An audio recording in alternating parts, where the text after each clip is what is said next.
What's going on, everybody? Welcome back to another episode of the FF Ballbusters podcast. Thank you for joining us. My name is Eric. That's my co host, Will. And today we're going to be stepping aside from the 2024 class very briefly. We'll be right back into that shortly. But we're going to go back to the 2023 class. And we're actually going to reevaluate and redraft the 2023 redraft, knowing what we know now after one full season under our belt. So I'm excited to get into this one. But, Will, before we do you have anything to say to the people? Absolutely. I just want to thank everybody for their support and make sure you guys keep doing that. So this is your first time watching the video, hit that subscribe button, hit that notification bell. That way you know when we drop all of our latest videos, and let us know down in the comments below how you feel about these rankings and how you feel about these guys, because like we said, we got a full season to play under our belts now and we can actually talk about these guys. So I'm ready to get into it if you are. Yeah, absolutely. And then real quick again, just for context, we're looking at this from Superflex, from a half-point tight end premium realm, so that's going to bump the tight ends up just a little bit, and starting 3 wide receivers and 2 flexes. So wide receivers are also going to get bumped up slightly in our rankings compared to potentially standard leagues, but we just wanted to include that so you guys would understand the perspective of this draft. But I think with that, I'm ready to go. Since I'm hosting the thing, I'll have you with the 101, Will. Absolutely. With the 101, I'm starting it off with C.J. Stroud, a guy who just really impressed this year out of Ohio State. 63.9% completion percentage off 499 throws, 23 touchdowns, and averaged 18.7 points per game in fantasy. Just a guy who really got it done this year when, I don't think we really expected him to, but he just really, really wowed us. And I think he's worth that 101 right there. Absolutely. I don't think there's any other way that you can go. I think number 2 is also a slam dunk here. I'm going to take Anthony Richardson, the NFL leader in fantasy points per 4 quarters last year. He absolutely smashed, albeit in limited opportunity. But I think he's set up to smash again in 2024. He's my early kind of flag plant as my 2024 redraft QB1.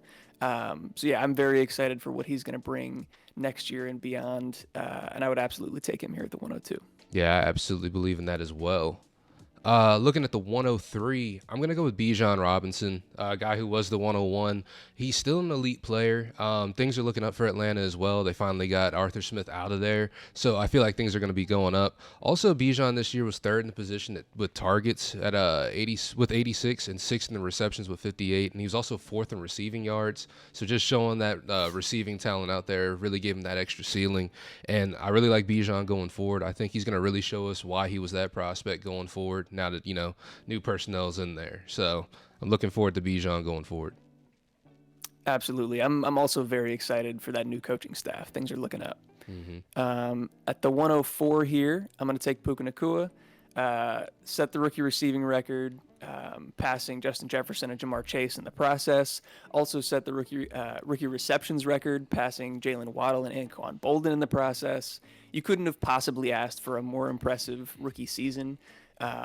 Yeah, I don't have too much else to add. This guy's the truth. So I'm going to take him here as the wide receiver 1, which is crazy to think about in the 2023 draft class. Yeah, I love that. And especially like for a guy who's supposedly slow, he was 5th in yak at the position. So he's definitely out there getting it done with Cooper Kupp on the field too. So awesome for Puka Nacua right there.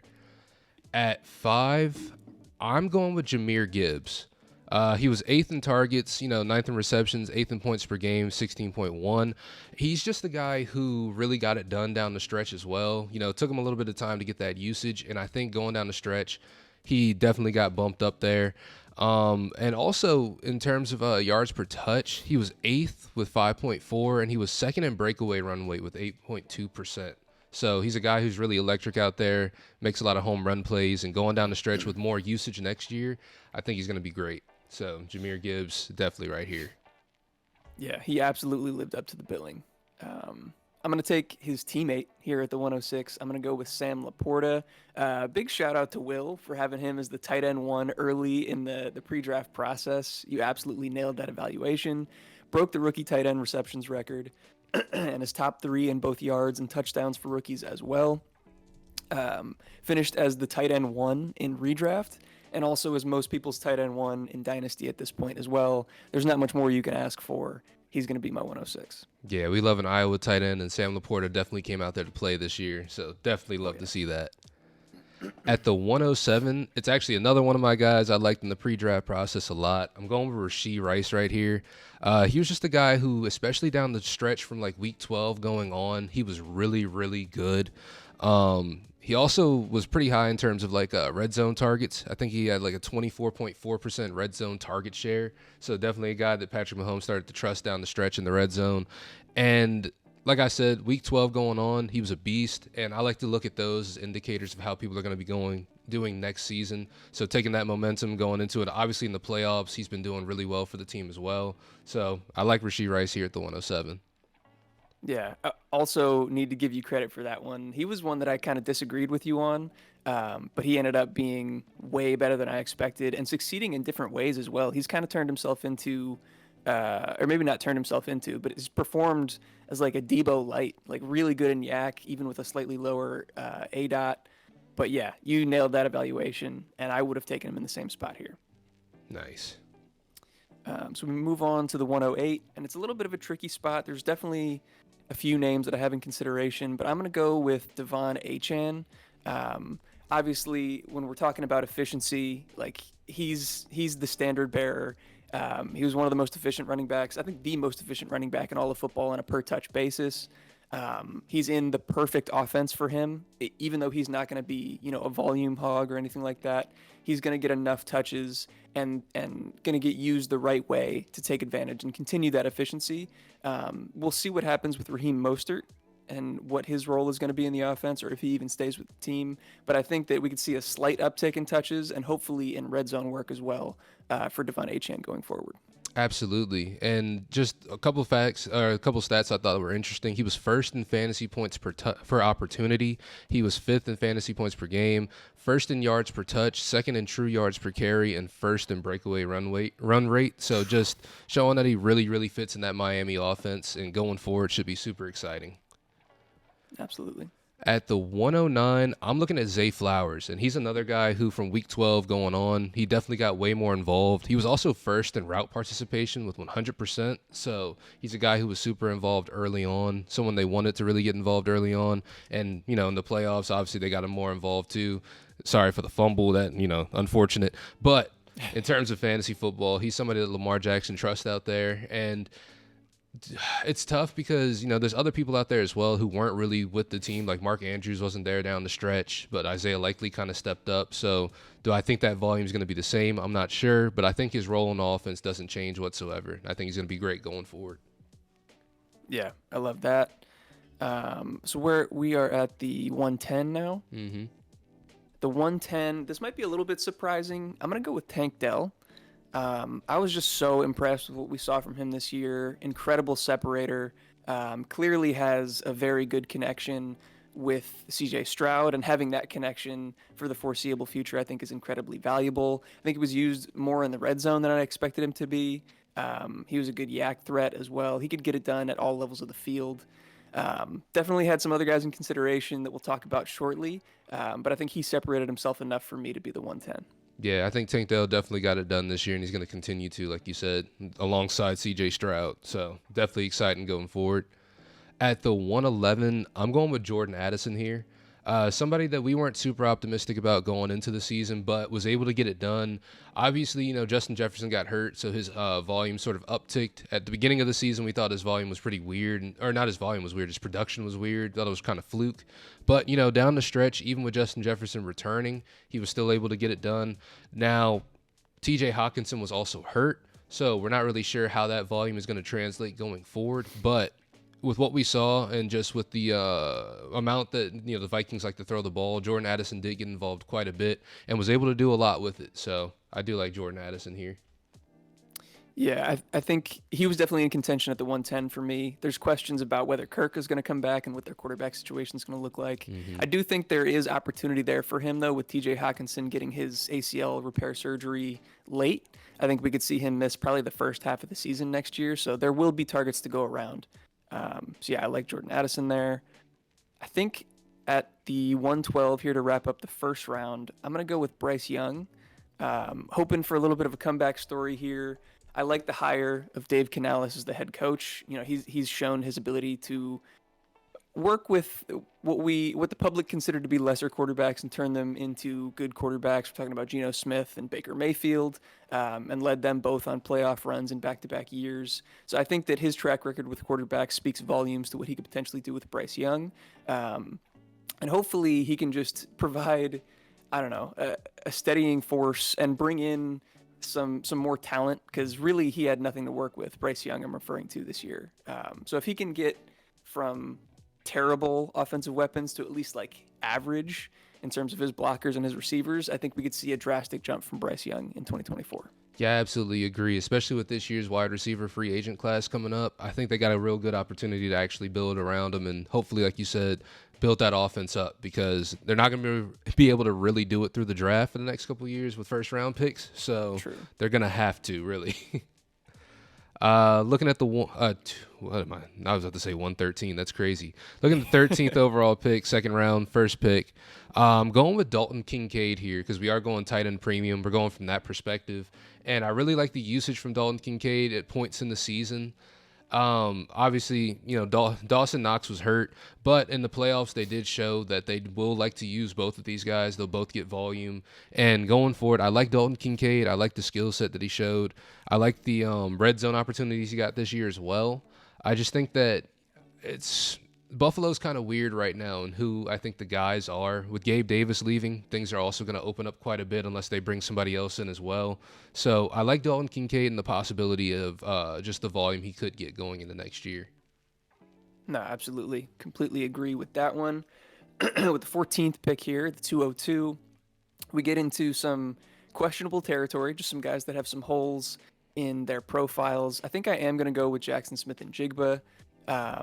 Crazy how far he's fallen from the wide receiver one of this class. I still believe in the profile. I still believe in the talent. I think that the separation was there. If you look at his open score and his separation metrics, he did really well this season. The ADOT was really concerning, but I think that's going to happen when you have guys like Tyler Lockett and DK Metcalf running alongside you.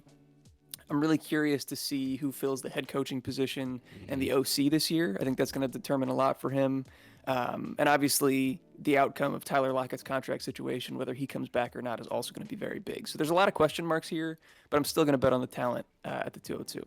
Yeah, I agree right there. And he showed some flashes of who we thought he could be this season as well. So, like you said, going forward, I'm optimistic he can pick it up.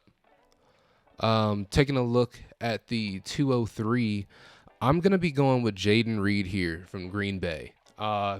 Honestly, down the stretch, Green Bay looked really good. Jordan Love looked really good. And out of all the wide receivers on that team, I believe that Jaden Reed kind of looked the best out of all three of them. I guess all four of them if you want to include Dontavian Wicks. But I really do like Jordan Reed. I like the role that he had with this team. I like the volume that he had with this team down the stretch. And going forward, I think he's going to be a reliable target for Jordan Love. So I like Jaden Reed right here. Absolutely. I would have done the same thing. I'm going to take it back to the running back which we haven't done too much so far this video. At the 16th overall pick, I'm going to take Tyjae Spears of the Tennessee Titans.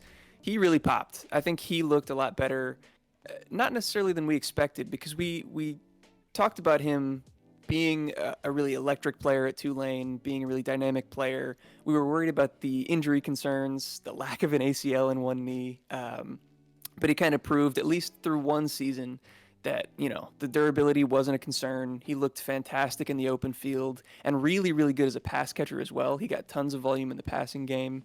The only question that I have going into 2024, now that Derrick Henry is leaving, is will they bring in another back? I think the answer is yes. I think that they're going to bring in somebody to carry some of that volume with him. So his price might get a little bit inflated prior to that happening. But I still believe in the talent, and I think there will be enough volume to go around for him to be maybe a borderline RB1, high-end RB2 in 2024. Yeah, definitely looking at fringe RB1, RB2, like you said, especially because he was able to get done a lot with the opportunities that he did have with Derrick Henry still there. So I'm actually really excited about Tyjae Spears going into next season. Taking a look at the next pick at the, 205? 205? Should be 205. Yes. Yep. I'm really liking Will Levis at this spot. I feel like, it's a little bit far enough, and obviously we've had our fair share to say about Will Levis throughout this season. I'm sure you all do too. But in terms of opportunity, he was given the keys just about immediately. I'm pretty sure Ryan Tannehill is out of there at this point, so this is his team. And, Ryan Tannehill's even said that himself. With Will Levis, he provides a lot of opportunity when it comes to just downfield opportunities. Also with mobility, he's a lot more mobile than people give him credit for. And like I said before, he just has the opportunity. This first game starting, he was phenomenal. After that, average, but still able to get a lot done. He still showed some potential. Again, I'm not super optimistic about Will Levis going forward, but he is a starting quarterback in the NFL, and I feel like this is far enough for us to go without putting him on here. No, I completely agree with you. This is where I would have taken him. I do like the hire, Callahan from the Bengals, the offensive coordinator there, becoming their head coach. I think that True. could be a benefit for him. So yeah, we'll see what that turns into in Tennessee. 18th overall pick here. I think I'm gonna go with Josh Downs. Um, I was really impressed by what we saw from him early in the season and his connection with Anthony Richardson. And then he continued to perform well under Gardner Minshew as well. Really good separator, great route runner. He's not going to break fantasy by any means, and that's why we have him down here. But I think he can be a really consistent, kind of potentially as high as wide receiver 2, but probably more fringe top end wide receiver 3 in that category. But I think he's really talented, and I am a little bit curious to see what kind of volume he's going to get, especially if Michael Pittman stays with Anthony Richardson at the quarterback position. That could limit him a bit, but I love the talent here.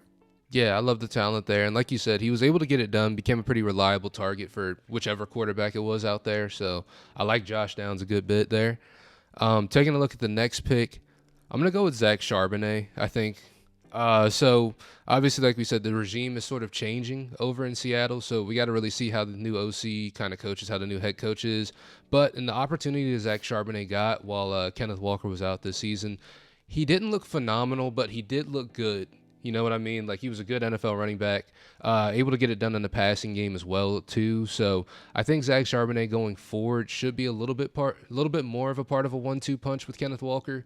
But I don't know. Kenneth Walker looked really good as well this past season. So I Yeah. could be wrong about this one, but I am looking forward to the potential of Zach Charbonnet going in the next season, kind of backing up in that support role. Yeah, no, I agree with you. I liked what we saw from him. It was about what we expected. He's not super explosive, but he's a reliable kind of grinder at the running back position, and I think he'll continue to be that. At the what is this? The 20th overall pick. I'm gonna go to the tight end well, and I'm gonna take Michael Mayer. I think he's a pretty good buy low opportunity right now. In terms of just his prospect eval going back to where we were in 2023, he really is one of the most, if not the most productive tight ends in college football history. He's got a great profile behind him. I just think he fell into a terrible situation. I was surprised to see that he didn't kind of overtake Austin Hooper earlier in the season, and I'm not sure whether that was more of a coaching staff thing or it was just that he didn't prove it. But I really do think that 2024 is going to provide him some more opportunity. I'm just curious to see what the coaching staff looks like and what the quarterback situation looks like, because those are going to determine a lot. Yeah, I think, like you said, like role-wise, I think Michael Mayer is finally in that position to take that role of the starting tight end. The quarterback position is the biggest question mark for this team, but I feel like it's been like that for a little while. So hopefully they can fix that for him. And taking a look at the next spot, I'm staying with the tight ends. I'm going Luke Musgrave here. He's a guy who I believe showed us a lot this year with the Green Bay Packers in terms of his role. He was a guy they trusted very early on and got a lot more volume than we expected to early on. And, I believe going into next year, him and Tucker Kraft, it may be more of a 2 tight end system with them splitting, because Tucker Kraft did kind of show his competency this year as well. But I think out of the 2, Luke Musgrave is definitely the more athletic out of the 2. He's definitely the more explosive, the more dynamic out of the 2. So I think that, fantasy football wise, he's the guy on your team you want out of the Green Bay Packers tight ends. I find it hard to disagree with you about tight ends. You're kind of the tight end whisperer. I'm more of a Tucker Kraft guy, but I think I'll probably lean towards your side of the opinion here, because you've been spot on with the tight ends ever since we started this channel. Hey, I appreciate that, man. But, I could be wrong. I like Tucker Kraft, too. I think he's a great player, to be honest with you. Yeah. But no, I like that selection there. Here at the 22nd pick, I am going to stick with the Green Bay Packers. I'm going to go with Dontavian Wicks. what a great surprise that we saw from him. There were a few analysts out there that were kind of singing his praises in the pre-draft process. I wasn't quite as aware of the profile of the talent, but he was an incredible separator. If you look at separation metrics and if you look at just like wide receiver grades from PFF, he was among the best in the league. So he had a fantastic year, especially in kind of an ambiguous wide receiver room. That's where you want to target these guys. Surprisingly, they all looked really good and I think have value. We'll just see what the pecking order looks like heading into next year. Yeah, I agree, because he's another guy who really burst onto the scene, especially late in the season. He definitely turned it on. So I'm excited about Dontavian Wicks going forward. At the next pick, I'm looking at Kendre Miller here, to be honest with you. So It's a strange situation over in New Orleans right now. Alvin Kamara potentially has an out on his contract. I don't think they cut him or anything like that, but, it's a possibility. And Jamal Williams did not do too much of anything this year. There's also the factor to look at with Kendre Miller was kind of dealing with a lot of injuries, stuff like that going into the season. So hopefully with this offseason, he finds his way to some, a little bit of more health. And once he gets back out there, I think his role with this offense is going to be a heavier one, a bigger one going into the season. It's, said to be, we got to figure out who the offensive coordinator is still for this team, right? They just fired the guy they had as their OC for the last 20 years. I believe so. So yeah. This offense is going to change quite a bit. But I'm excited about Kendre Miller going forward. And I believe he's going to be able to do a little bit more going into the next season. Yeah, I couldn't agree more. He's another guy that I have on my kind of buy low list that I'd definitely be excited about as we go forward.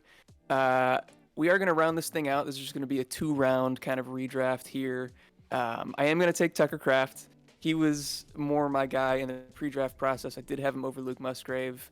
Obviously, the drafts kind of changed things a little bit, and the landing spot obviously did as well. But I think that even when Luke Musgrave went down, we saw Tucker Kraft come in and perform really admirably.